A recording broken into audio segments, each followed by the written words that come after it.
90 FM, 90 FM.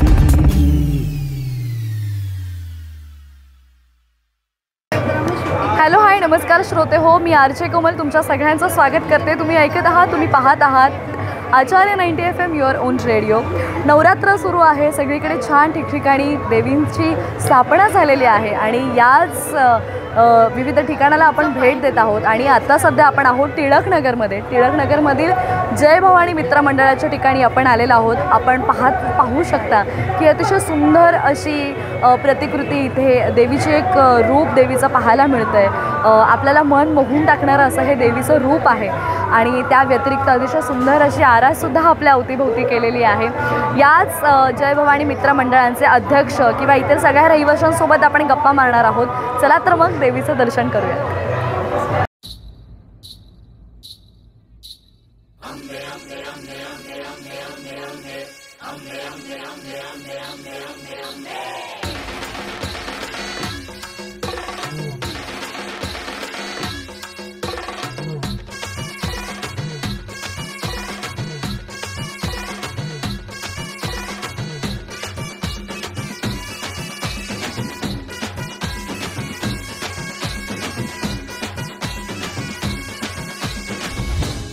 Durga तू भवानी संसाराची तूच जननी सारी माया तुझी अंबे कृपा करी अंबे कृपा करी तू ग दुर्गा तू भवानी सारी माया तुझी अंबे कृपा करी अंबे कृपा करी.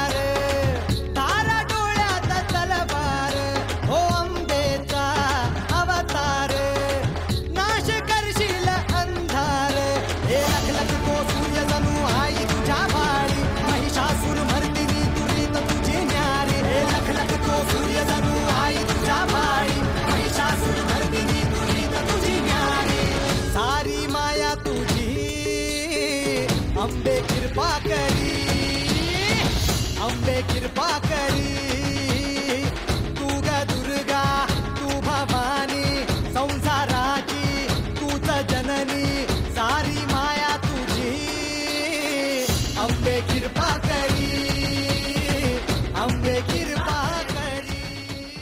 रेडिओ स्टेशन आहे आणि कम्युनिटीशी संदर्भात कम्युनिटीशी रिलेटेड बऱ्याच गोष्टी बरेच छान वेगवेगळे कार्यक्रम आपण आचार्य 90 FMच्या माध्यमातून राबवत असतो. आणि जय भवानी मित्र मंडळ यांचे जे अध्यक्ष आहेत मयेकर सर, त्यांनी आम्हाला इथे येण्याची संधी दिली, त्यामुळे मी त्यांचे खूप आभार मानते. आणि त्याचबरोबर आमच्या नम्रता मंजिरे मॅडम, मंजिरे सर आणि सगळ्यांमुळे आम्ही आज इथे आहोत. सगळ्यांचे खूप आभार. बरं, आता मी प्रश्नोत्तर काही विचारणार आहे. अगदीच नवरात्र उत्सव सुरू आहे, आपण छान देवीच्या दर्शनाला येतो, पण त्या संदर्भातलेच काही प्रश्न आहेत, त्याविषयी कोणाला आपल्याला किती माहिती आहे? आता लेडी ब्रह्मचारिणी दुसरी चैतुर्थी तीसरी चंद्रवंता चौथी पुष्मांडा पाचवी स्कंदमाता छठी कात्यायनी सातवी कालरात्री आठवी मावदारी नववी चंद्ररात्री. ओके हाय नमस्कार श्रोते हो, मी आरजे कोमल तुमच्या सगळ्यांचं स्वागत करते. तुम्ही ऐकताय, तुम्ही पाहताय आचार्य 90 FM युअर ओन रेडिओ. श्रोते हो, आज आपण आलेलो आहोत टिळकनगर येथील जय भवानी मित्र मंडळामध्ये आणि तिथे आपण मंडळाचे अध्यक्ष अविनाश मयेकर सर आणि इतर सगळ्या सदस्यांची कार्यकर्त्यांशी संवाद साधणार आहोत. खरं तर हे मंडळाचं 32वं वर्ष आहे आणि गेल्या अनेक वर्षांपासून इथे मंडळ हे आहे आणि त्यांचं काम चालतं.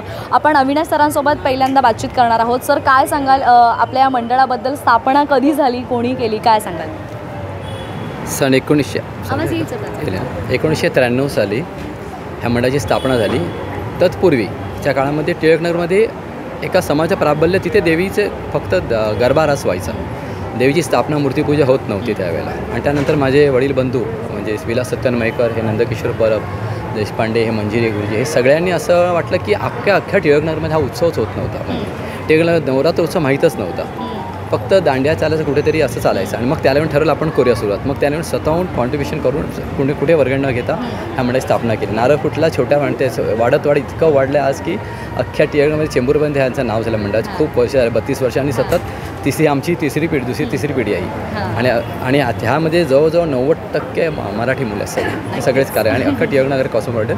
परंतु आपल्याच मराठी लोकांनी इतका मोठा उत्सव सुरू केला आणि 32 वर्ष आज झाली आहे, 33 वर्ष चाललं आहे. सर आपण काय सांगाल, गेली अनेक वर्ष आपण आपल्या मंडळाच्या माध्यमातून हा नवरात्रोत्सव साजरा केला जातो, 32 वर्ष झालेली आहेत, आपण काय सांगाल सेक्रेटरी म्हणून? हां, सेक्रेटरी म्हणून म्हणजे मी संस्थापक पण आहे. ह्यांचे वडील बंधू होते ते आणि मी. पण आता आमचा जो उत्सव आहे तिकडे पूर्ण कॉलनीमधले, म्हणजे आम्ही असा भेदभाव ठेवत नाही की स्लममधला आहे ह्याच्यामधला आहे, सगळेजण येऊन नाचतात आणि पूर्ण ते ग्राउंड फुल व्हायचं पूर्ण. पण पूर्वी वेळ भरपूर होता त्यामुळे भरपूर जण यायचे. आता रिस्ट्रिक्शन्स असल्यामुळे कामावरूनच लोक 9, 9:30ला येतात आणि 10 वाजता आमचा बंद होतो गरबा. त्यामुळे तो कमी प्रमाणात म्हणजे, पण आमचं तेवढंच काम आम्ही करत नाही. सामाजिक, सांस्कृतिक, शैक्षणिक जी कामं जी आहेत म्हणजे मंडळांनी करायला पाहिजे ते आम्ही वर्षभर करत असतो. आमच्या माध्यमातून जेवढं करतो, कोणाला गरिबांना मदत करणं. आता आमच्याकडे ज्या येतात साड्या वगैरे येतात ना, बऱ्याचशा साड्या वगैरे आदिवासी लोकांना आम्ही गेल्या वर्षी 40 साड्या आदिवासी फाउंडेशनला डोनेट करायला चाललं आहे. आम्ही अनासपुरा नाना पाटेकरांचे आमचं चाललं आहे, मेसेज केला आहे. पण तिथे आव्हानात आम्हाला तिथे जावं लागेल. आले तर बरंच आहे, परंतु आम्हाला त्यांना द्यायचं. आणि मागे आम्ही ह्यांना दिलं होतं सिंधुताई सकपाळांना दिलेलं. दुसरी गोष्ट म्हणजे आता हे 7:30 वाजले ना की ज्या कॉलनीमधले जी मुलं आहेत, आता मुलं तुम्हाला दिसेल आज संडे आहे पण ते सगळेजण आता तुम्ही थोडा वेळ जर थांबलात आरतीच्या वेळेत तर पूर्ण ते भरणार, अर्ध मैदान भरणार इथे.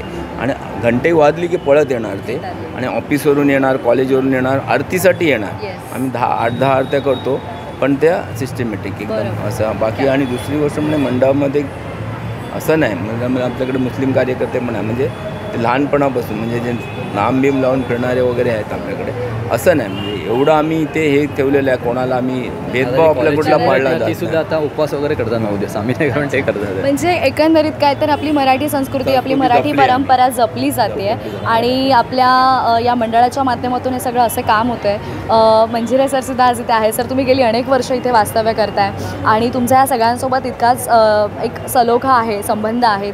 काय सांगाल, इथे येता तुम्ही, पूजा होते बऱ्याच वेळेला आणि हे सगळं इथे काम चालतं, काय वाटतं, काय सांगाल?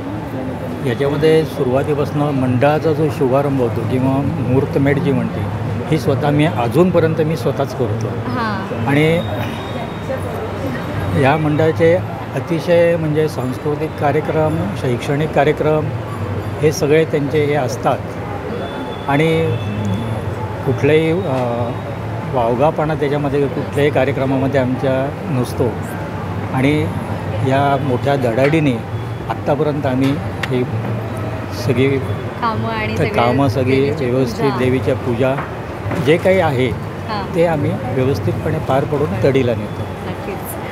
त्याचबरोबर सर, नवरात्र म्हटलं की संपूर्ण 9 दिवस वेगवेगळ्या कार्यक्रमांचा सुद्धा एक लेखाजोखा सुरू असेल. कशा प्रकारचे कार्यक्रम आपण इकडे घेत असतो? आम्ही आता कोविडच्या मध्ये जरासा गॅप पडला, पण त्यावरून चित्रकला स्पर्धा, वेशविका स्पर्धा दांडियामध्ये घ्यायचो.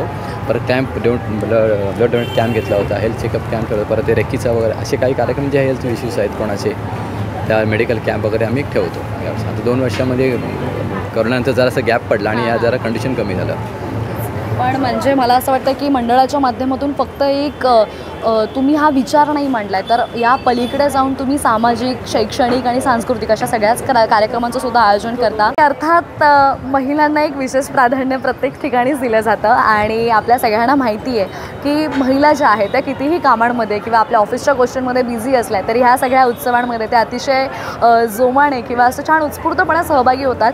जसं की मी मगाशीच म्हणाले की आपण या मंडळामध्ये आलो आहे टिळकनगरमध्ये आणि जय भवानी मित्र मंडळ, आणि तिथे यासुद्धा काही मला महिला इथे भेटलेल्या आहेत. मॅम आपलं नाव काय? माझं नाव प्रीती सतीश थोरावडे. मी या मंडळात जय भवानी मंडळात जवळजवळ 10 ते 12 वर्ष कार्यरत आहे. मुळात माझे मिस्टर इथे पहिल्यापासून होते आणि मग लग्न झाल्यावर मी पण त्यांना जॉईन केलं. पण खरंच हे 9 दिवस आमच्यासाठी अतिशय वेगळे असतात. या 9 दिवसासाठी आम्ही येणारे 9 महिने वाट बघत असतो. म्हणजे ऑलमोस्ट आमच्या प्रत्येक महिन्याला टप्प्याटप्प्याला तयारी चालू होते. सगळ्यात महत्त्वाची गोष्ट म्हणजे आमच्या मंडळात आम्ही बरेच असे कार्यक्रम राबवतो ज्यात महिलांना प्राधान्य दिलं जातं. आता उद्या पंचमी आहे, मग आपल्याकडे कुमारिका पूजन केलं जातं. लहान मुलांना आम्ही देवीच्या रूपात आपण सगळेच मानतो, लहान मुली म्हणा किंवा सवाष्णी बायका म्हणा, तर त्यांची आम्ही पूजा करणं म्हणजे फॉलो करतो रेग्युलरली. आणि त्याच्या व्यतिरिक्त अष्टमीला आमचा मोठा होम होतो, ज्यात जवळजवळ 5 जोडपी होमाला पहाटे बसतात. एक 3 ते 4 तासाची होमाची पूजा होते. आणि त्याच्यानंतर दररोज संध्याकाळी म्हणजे असं बघितलं तर घाटकोपर चेंबूर एरियामध्ये गरबा रास हा जो केला जातो तो पैसे भरून घेतले जातात आजकाल. पण आम्ही इथे ओपन ठेवलेलं आहे, आम्ही काहीही शुल्क घेत नाही. कारण ह्याच्या मागचा उद्देश एवढाच आहे की जी लोक अफोर्ड करू शकत नाही, गरीब आहेत आणि पण त्यांच्या इच्छा आपण मारता येत नाही, मग त्याच्यासाठी आम्ही ही गोष्ट पूर्णपणे खुली ठेवलेली आहे. मुलं येतात, मोठी माणसं येतात, वयस्कर माणसं पण आमच्याकडे आवडीने गरबा खेळायला येतात. आरती आमची खूप मस्त असते. सो अशा प्रकारे हा 9 दिवस कार्यक्रम खूप आवडीने आणि आवर्जून इथे उभं राहून काम करून साजर करतो. क्या बात आहे. खूप खूप धन्यवाद आणि खूप छान वाटलं तुमच्याशी संवाद साधून. Thank you so much. तर श्रोते हो आणि प्रेक्षक हो, आज आपण आलो होतो ऐक्यवर्धक म्हणून, जे एक सगळ्यांना खूप गणपती बाप्पा सगळ्यांना माहितीच आहे, पण तिथेच जय भवानी मित्र मंडळाच्या माध्यमातून 30 वर्षांपूर्वी जी एक देवीची स्थापना करण्यात आली आणि त्यामुळेच सगळ्या समाज हा एकत्रित येऊन नवरात्र उत्सव साजरा करू लागला अशा या मंडळामध्ये. आणि आज इथे येऊन आपण देवी आईचं दर्शन घेतलं, इथल्या सगळ्यांसोबत बातचीतसुद्धा केली. तर हा आपला आजचा पॉडकास्ट आणि ह्या गप्पा तुम्हाला कशा वाटल्या ह्या प्रतिक्रिया आम्हाला नक्की कळवा. आणि कुठेही जाऊ नका, ऐकत राहा, पाहत राहा आचार्य 90 FM युअर ओन रेडिओ. धन्यवाद.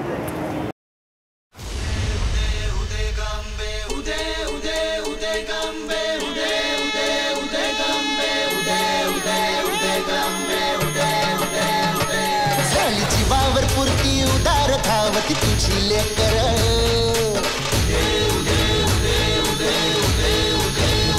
झालीची वावर पुरती उदार धावती तुझी लेकर.